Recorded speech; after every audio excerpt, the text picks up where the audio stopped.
it comes in its wake very devastating consequences. Indeed, it is a season that is natural, and we ought to prepare for the season. Every year, we come to lament over the effects of bushfires. But every year, we will still encounter this same problem.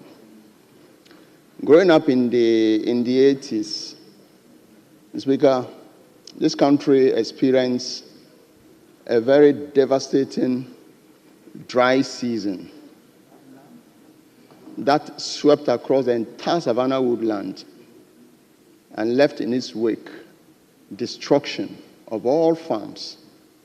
Indeed, there was a major drought and food shortages, and the worst affected were secondary schools. I remember we scavenged and gleaned through nearby communities and farms just to get some corn to roast and chew as students. That is the effect of the harmattan and the dry season. We need to take a cue, offer solutions to it. But that has to do with attitude through to the Upper East and West regions.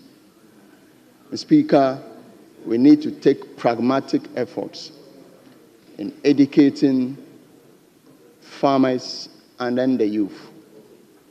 Cigarette smokers, I know the law is against it in the public places, but at least people still have it. Anything that has to do with fire, preventing it is the best cure. Speaker, for farmers who have lost their property, I mean, you can imagine a whole farming season. Speaker, a farmer has put in a great deal of industry in coming out his farm produce. Then one fine morning or evening, fire guards and takes everything off the farmer. It is a great statement that you have made. It should awaken our consciousness, and we must make an effort to get civil society organizations and other well-meaning institutions. Speaker, let me thank the maker of the statement one more time and pray and hope that we'll come out with solutions to curb the menace. I thank you so very much, Mr. Speaker. Thank you very much. Yes, Honorable Member. Yeah, thank you, Mr. Speaker.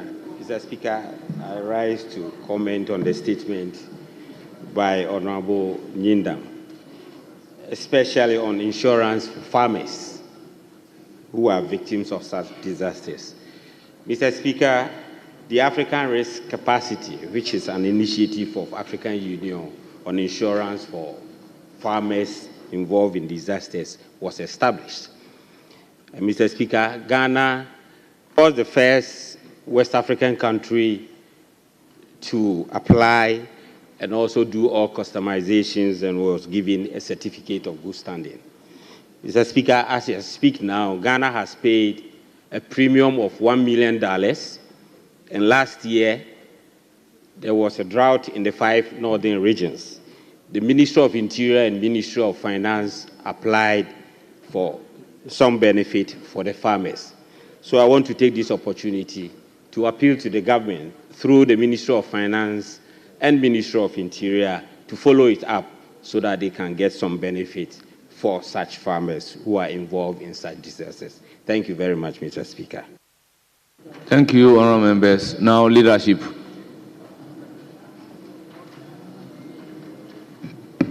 Minority leadership.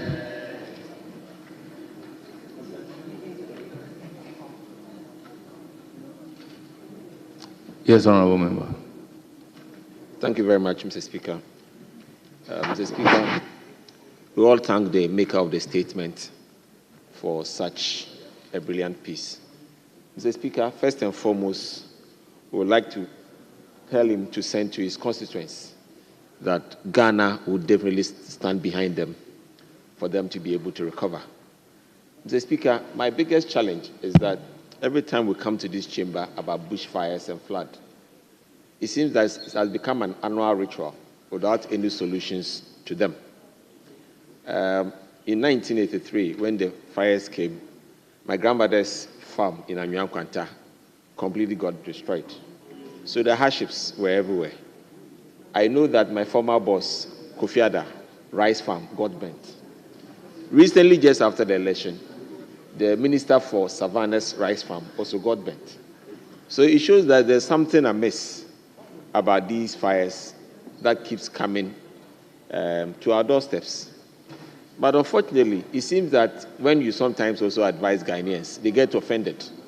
Because now that the fires are coming, we are all talking about insurances, government support, and the rest. But we also know that there are certain basic things that farmers